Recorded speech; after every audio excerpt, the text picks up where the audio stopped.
The night I got stuck in an elevator with my work rival, I was holding three proposal folders, one lukewarm coffee, and the last not shred of patience I had left for Helena Voss. Then the lights flickered. The elevator stopped between floors, and Helena looked at me in the dim emergency glow and said, "I've always wanted to be alone with you." Too calmly. That was the problem. If she had said it like a joke, I could have laughed. If she had said it like a threat, I could have argued. But Helena said it like a fact she had been keeping in a locked drawer and had finally decided the elevator was as good a place as any to open it. My name is Adrian Cole. I was 34, a senior brand strategist at a design agency in Boston, and for the previous 18 months, Helena had been the most irritatingly competent person in my professional life. She was our creative strategy lead. I was client development. In theory, we were supposed to work together. In practice, we behaved like two people trapped in a group project neither of us had approved. Helena thought I made clients too comfortable. I thought she made them feel like they had failed an art exam. She said my decks were polished enough to hide weak instincts. I said her mood boards looked like a hostage note assembled by a very expensive gallery. People at the agency acted like our arguments were entertainment. They weren't completely wrong. We never got sloppy. We never yelled.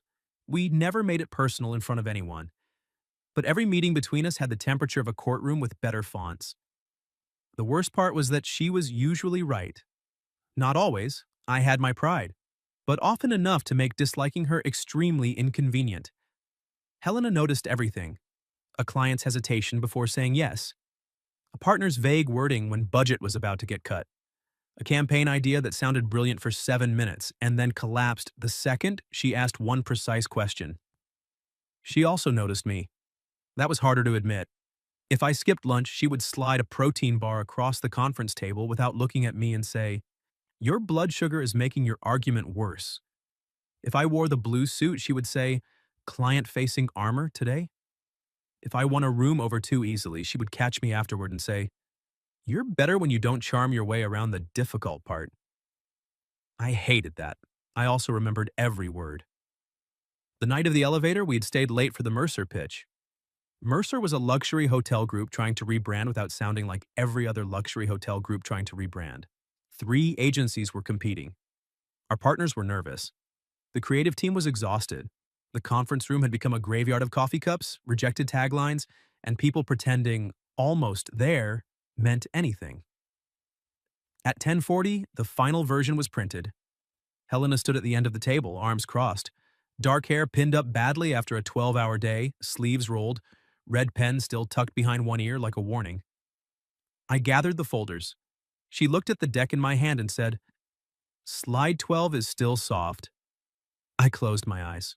"Helena, it is. It's 10:40 at night. Time does not improve weak messaging. It improves my willingness to ignore you. That has historically been your problem." One of the junior designers made the mistake of laughing. I pointed at him. "Don't encourage her." Helena didn't smile, but her mouth almost moved. Almost. By 11, the office had cleared out. The rain had started against the windows, turning downtown Boston into black glass and blurry lights. I was heading downstairs to leave the proposal folders with security for the morning courier when Helena stepped into the elevator beside me. Of course she did, because apparently even gravity wanted us to argue. I pressed lobby. She pressed nothing.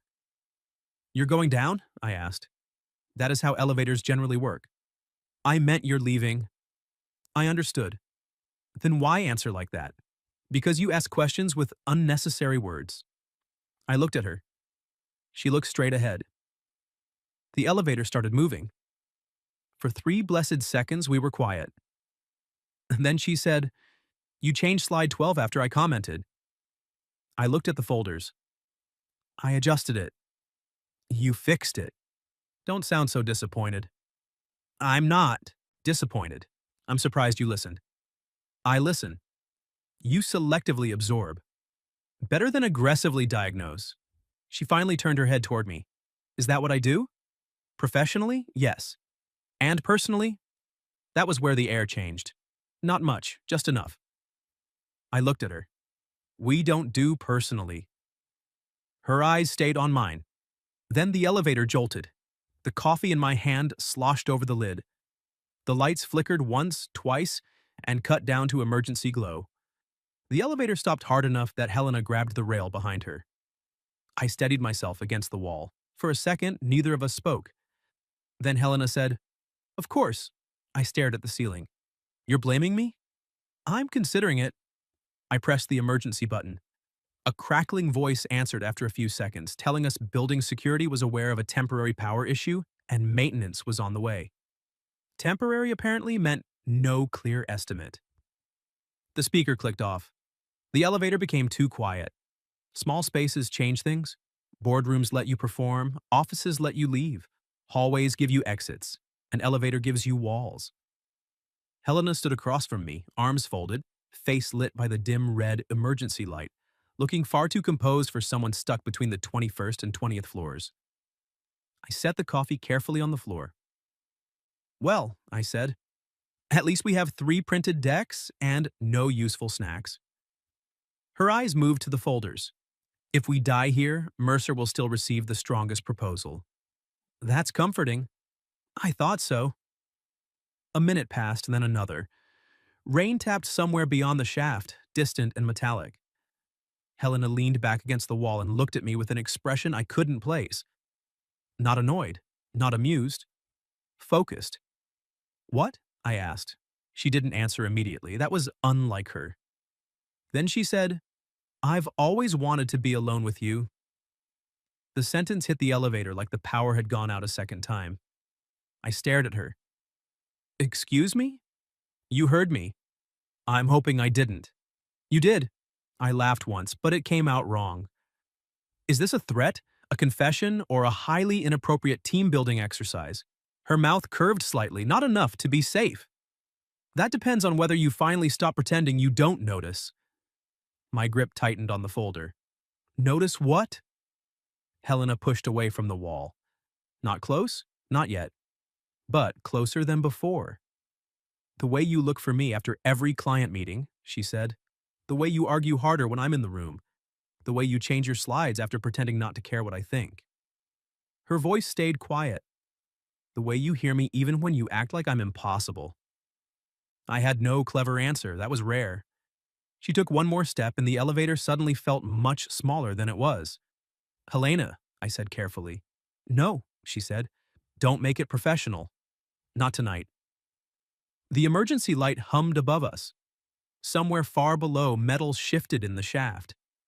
And for the first time since I had known her, Helena Voss looked less like my rival and more like a woman who had been waiting for the door to close before finally telling the truth.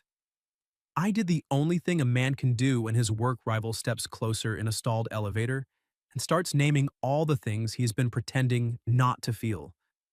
I looked at the floor number, as if that would save me. It still said 20.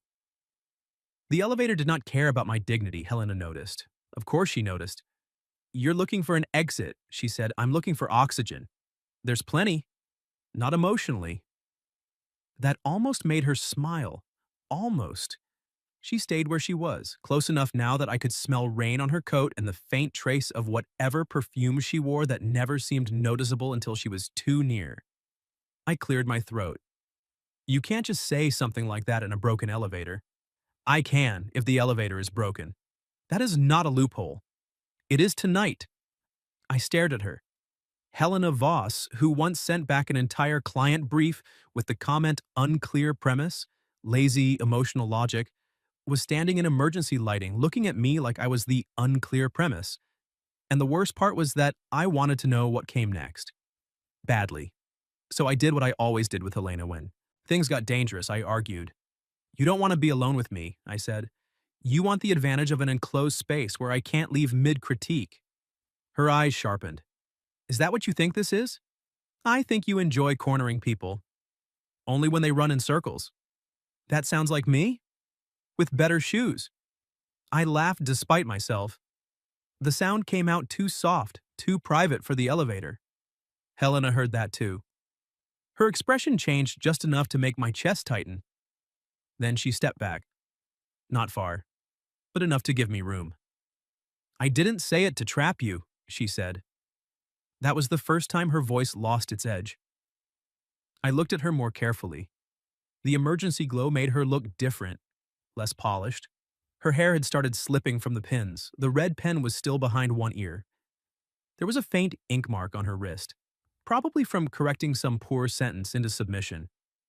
She looked tired, not weak, just tired of holding the same line. Then why say it? I asked. She looked at the closed doors.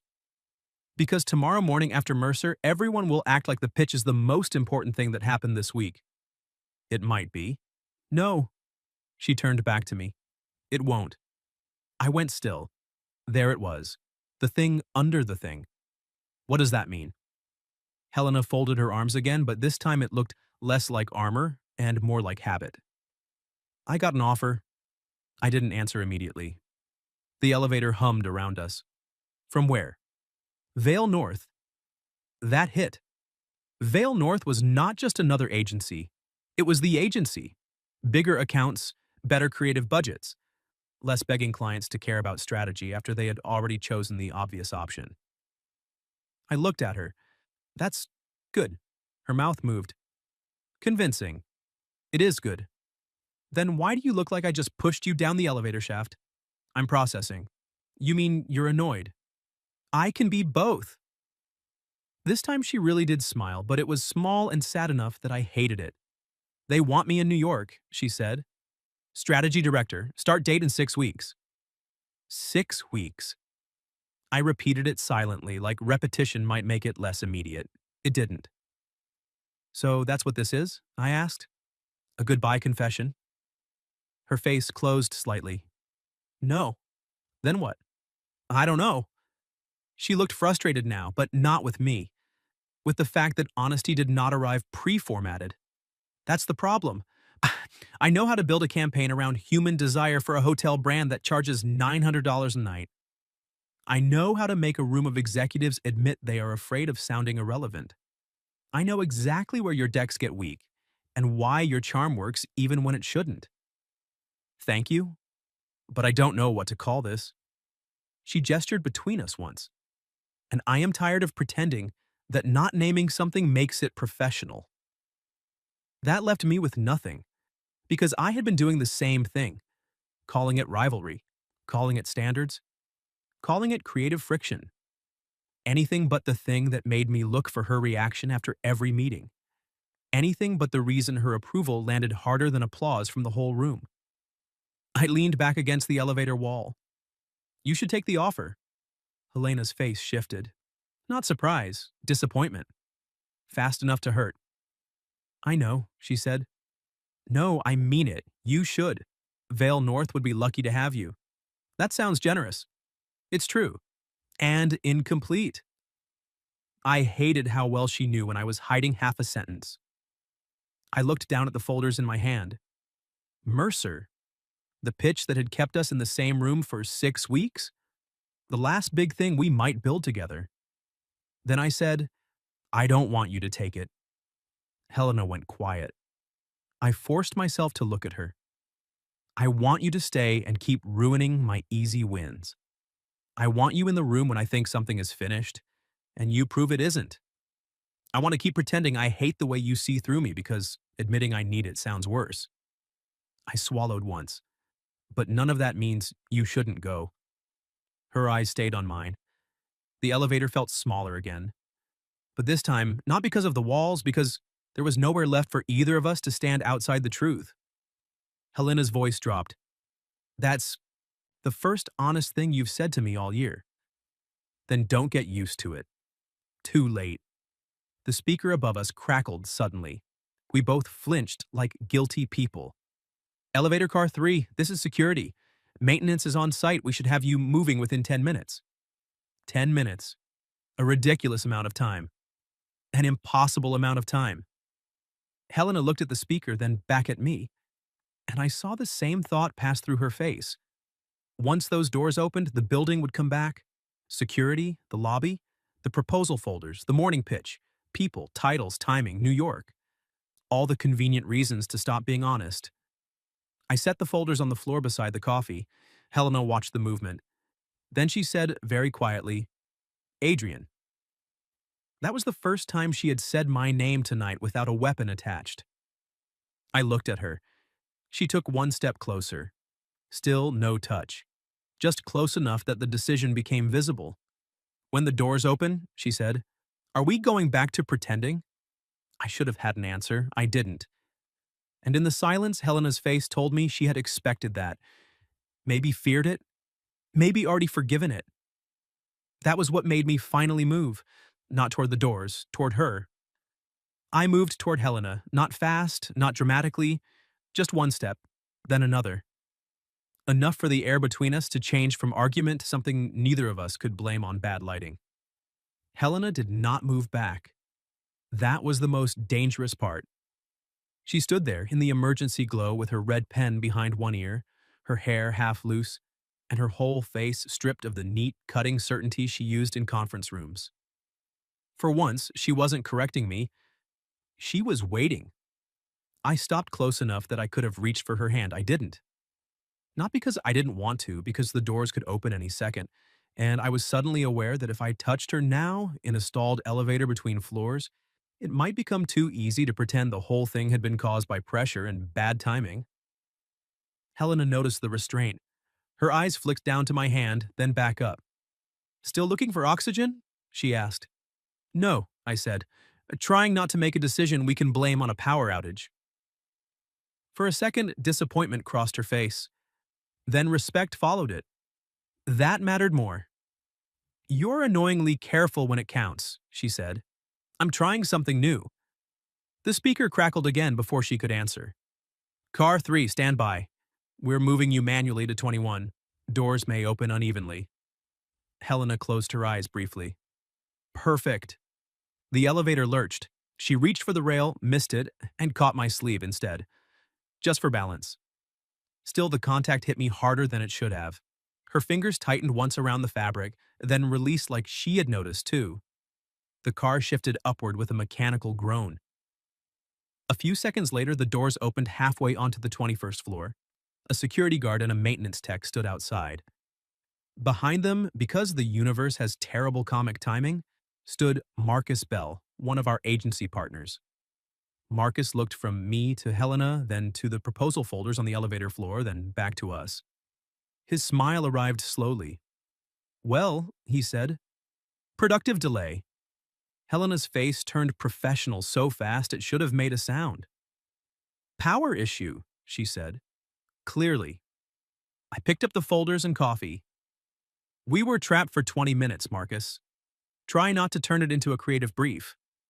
He lifted both hands. "Wouldn't dream of it." He absolutely would. By the time we reached the lobby, Helena was 3 steps ahead of me and completely unreachable again. That bothered me more than it should have. Outside, rain was still coming down hard. Her car was waiting at the curb. Mine was in the garage. We stopped under the awning with the folders between us and all the things we had almost said, pressing against the night. "Tomorrow morning," she said. "Mercer, 8:30. "That's what you want to talk about?" "No." Her eyes met mine. "That's what we have to survive before anything else." Then she got in her car and left. The Mercer pitch the next morning was brutal.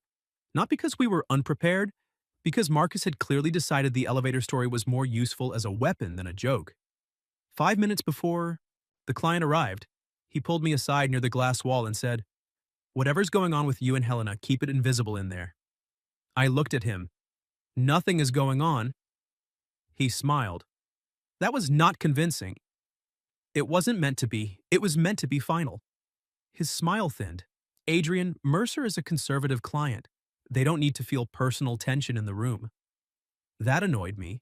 Not because he was wrong about appearances, because he was pretending he cared about the client when what he really wanted was leverage.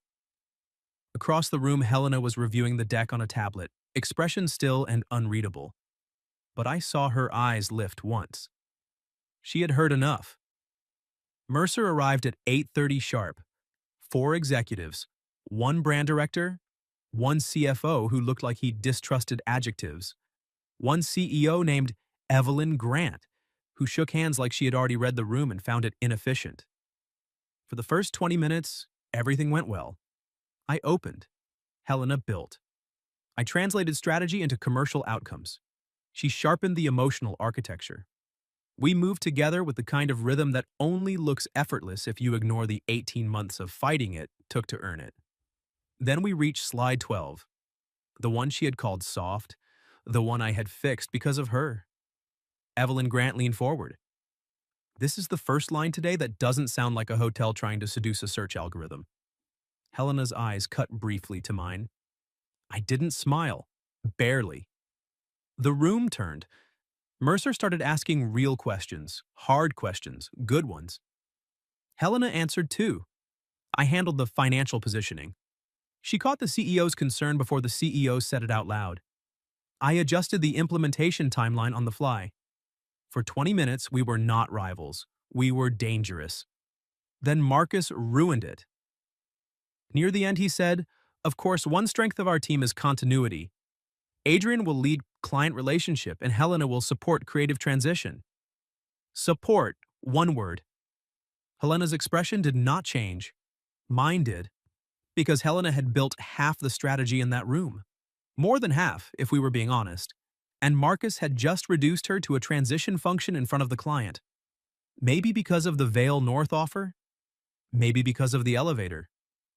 Maybe because men like Marcus called women brilliant until the room started believing it. Evelyn Grant looked at Helena. Support? Helena opened her mouth. I got there first. Co-lead, I said. The room shifted. Marcus looked at me sharply. Adrian, Helena is not supporting this strategy. She built its spine. I turned back to Mercer. If we win your account, you'll want both of us in the room. She'll tell you when the work is becoming generic. I'll tell you how to sell it without sanding off what makes it worth buying. Silence. Not comfortable. Useful. Helena was looking at me now like she had forgotten for a second how to dislike me. Evelyn Grant tapped her pen once on the table. Good, she said. That's the first moment I believed you were telling us the truth. Marcus shut up after that. We won Mercer at 4:20 that afternoon. The email came through while Helena and I were alone in the small print room, of all places, waiting for copies of a revised scope document. My phone buzzed first, then hers. For 1 second, we just stared at the screens. Then Helena let out a breath that almost became a laugh. We won, she said. We did. She looked up at me. No boardroom, no elevator, no Marcus, no client watching. Just the hum of the printer and the strange, exhausted victory of having fought side by side instead of across the table. You defended me in there, she said. I corrected the room. That's your version of defending someone? It sounds less noble. I didn't ask for noble. No, I said. You asked if we were going back to pretending. Her expression changed. The printer spat out another page. Neither of us reached for it. I took one step closer. This time, she did too. Then her phone rang. Vale North. The name lit up on the screen between us like an answer neither of us wanted yet. Helena looked at it, then at me. And for the first time, I saw the real problem in her face. Not whether she wanted me, whether wanting me was going to make her betray herself. Helena let the call ring, once, twice, 3 times. Vale. North lit up her phone like a door opening in another city. I did not tell her to ignore it. That would have been easy, selfish, and exactly the kind of thing we would both regret once the elevator glow wore off and the real world came back with calendars, contracts, and rent. So I stepped back. Not far. Just enough to make sure the choice could breathe. You should answer, I said. Her eyes stayed on mine. That is a very inconveniently mature sentence. I hate it too. The phone kept ringing. She looked down, then finally answered. Helena Voss. Her voice changed immediately. Professional, clear, untouchable. I watched her listen. Yes, I'm aware. No, I appreciate that. Monday would be too soon. I need the weekend. A pause. Then her eyes flicked briefly toward me. No, she said. This isn't hesitation. It's due diligence. Of course it was. Even emotionally cornered, Helena could make uncertainty sound like a board policy. She ended the call. The print room felt too small again. They want my answer Monday, she said. And And they improved the offer. I nodded once. Good. Her mouth tightened. Stop saying good like it doesn't hurt. That landed. Because it did hurt. It hurt in a way I did not know what to do with. Not dramatic heartbreak, not betrayal. Something worse because it was reasonable. She had earned this. She should take it. And I wanted her not to. Both truths sat there, ugly and equal. I leaned back against the counter. If I tell you I want you to stay, I'm afraid you'll hear me asking you to become smaller. And if you tell me to go, she said, I'm afraid you'll make yourself noble so you don't have to be honest. I looked at her. There it was again. That unbearable accuracy. What do you want me to say? I asked. The truth, without turning it into advice. That was harder. Advice lets a man hide behind wisdom. Truth does not. So I said, I don't want Monday to come. Her face changed. I don't want Vale North to exist. I don't want New York to be a better move for you. I don't want to learn how much of my day has been built around arguing with you only after you leave. I swallowed once. But I also don't want to be the man you resent because I made staying feel romantic. Helena looked down at the phone in her hand. For once, she did not have the clean answer ready. I hate that you understand the problem, she said. So do I. The printer beeped because nobody had removed the papers. Neither of us moved. Then Helena laughed softly, not happily. Just like the absurdity had finally become too precise. We won, Mercer, she said. We did. I may leave in 6 weeks. You might. And the first honest conversation we've had happened in a broken elevator. I'd call that on-brand for us. That finally pulled a real smile from her. Small, tired, devastating. Then the print room door opened. Marcus stepped in, saw us, and stopped. Again, his timing was becoming a workplace hazard. Helena picked up the printed documents without looking at him. Marcus. Helena, Adrian. His eyes moved between us. Celebrating? Working, she said. Of course. He had that tone again, the one men use when they think implication is more useful than accusation. Something in Helena's face went cold. I saw her preparing to absorb it. Not because she was weak, because women like Helena had been trained by 1,000 rooms to calculate the cost before responding.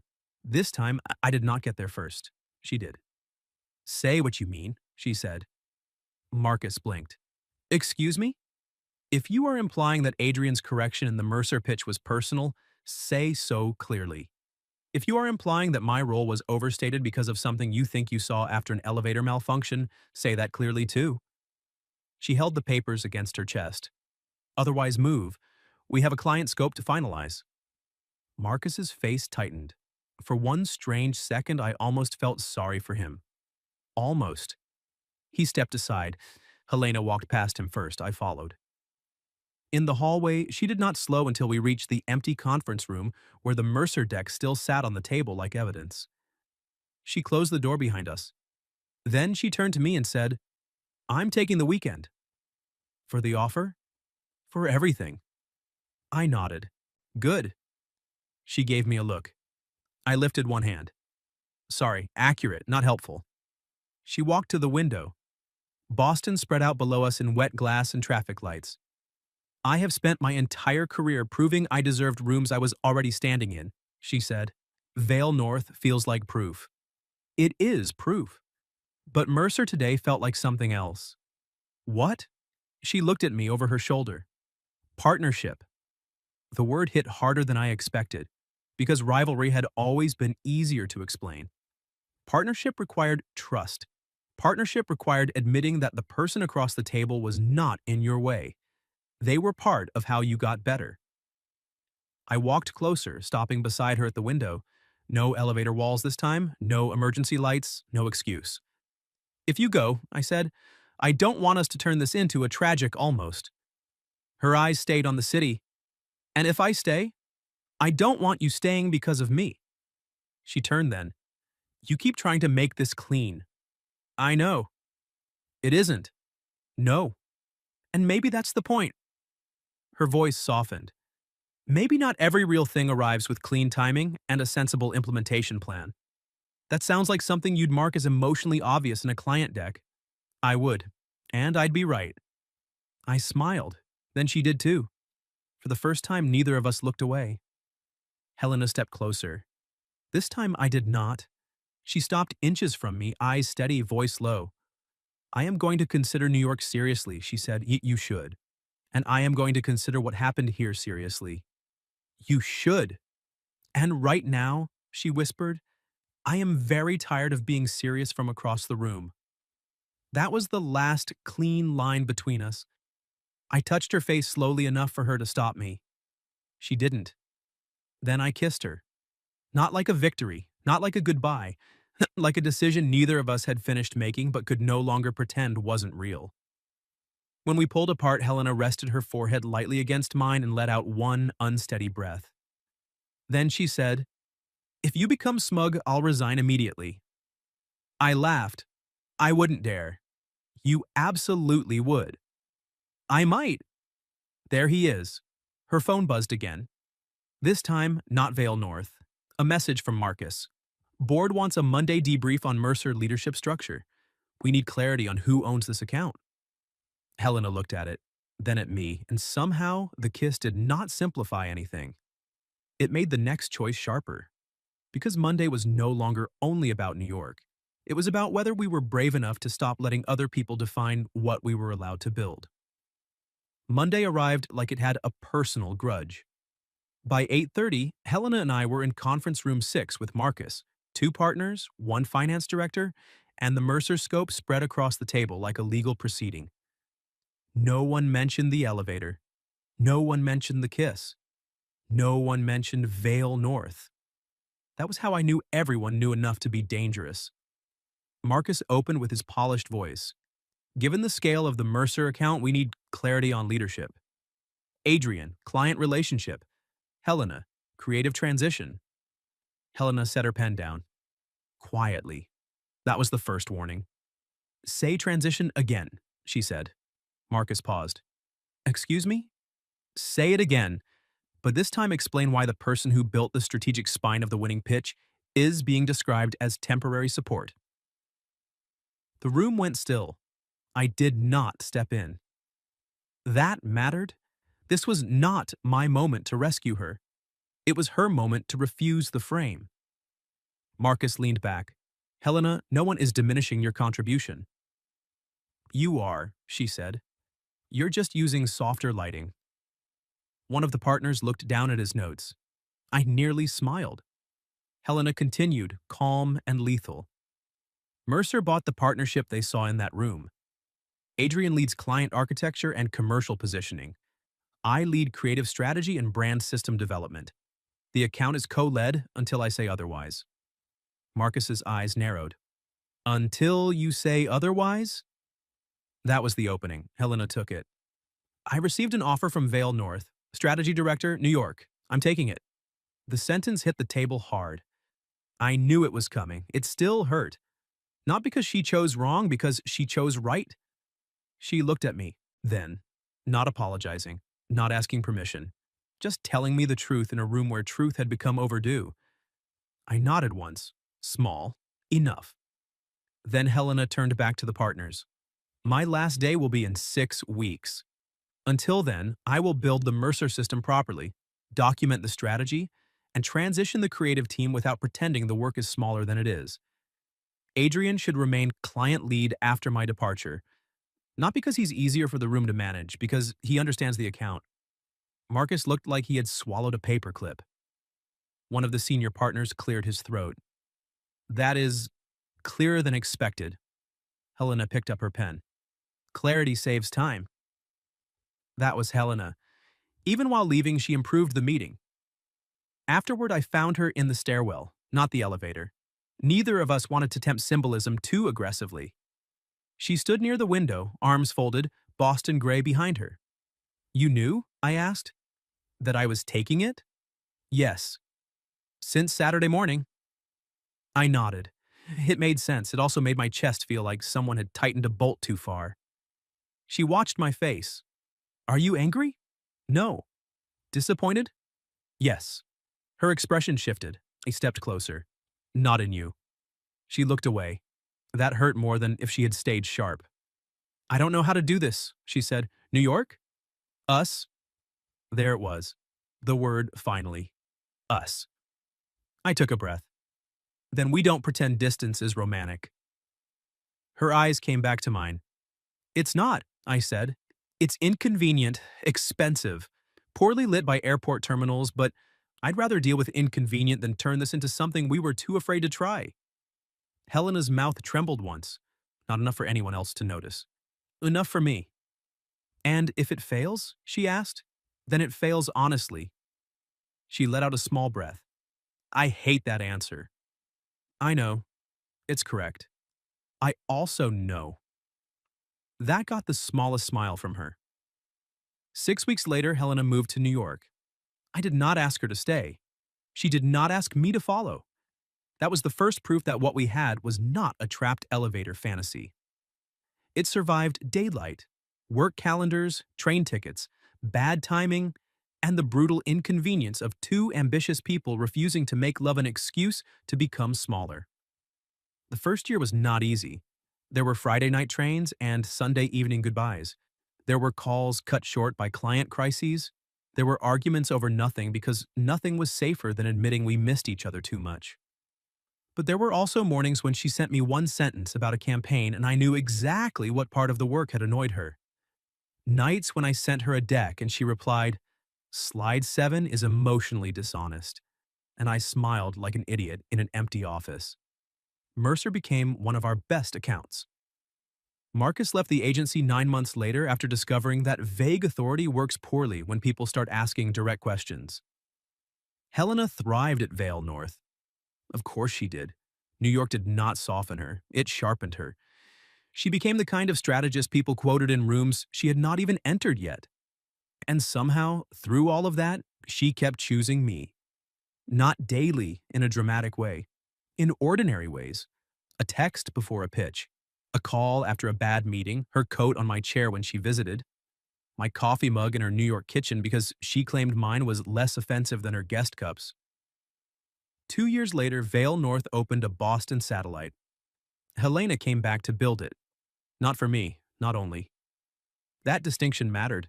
She came because the work made sense, because the market was right, because she had earned the right to choose where her life expanded next. And when she stepped out of the train station that rainy October evening, dark coat, sharp eyes, one suitcase, no apology, I thought about that stalled elevator and the woman who had said she had always wanted to be alone with me. This time, we were not alone. The station was crowded, loud, indifferent. She walked straight to me anyway. Say something irritating, she said. I missed you too. Too sentimental. You came back. For the office, of course. And, she said softer, for the man who finally stopped pretending. A year after that, we started our own firm. Not immediately, not impulsively. We planned it with unreasonable spreadsheets, 3 legal reviews, and enough arguments to qualify as market research. We named it Voss Cole. She hated how traditional it sounded. I said alphabetical order would have damaged morale. Our first office was on the 9th floor of an old building with unreliable heat and one elevator that made a suspicious grinding noise. We took the stairs for the first month. Then, one night, after our first major client signed, the elevator doors opened. Helena looked at me. I looked at her. Absolutely not, she said. Coward. She stepped inside first. I followed. The doors closed. The elevator moved smoothly. No flicker, no halt, no emergency light. Just us. Helena leaned against the wall, arms folded, smiling like she had finally found a room where neither of us needed to perform. I've always wanted to be alone with you, she said. I laughed. This time, there was no fear in it. Only recognition. What would you have done if you got stuck in an elevator with your work rival and she suddenly admitted she had always wanted to be alone with you? And have you ever mistaken tension for dislike, only to realize it was something much harder to ignore? Tell me your story in the comments. If you like this one, leave a like, subscribe, and I'll see you in the next video.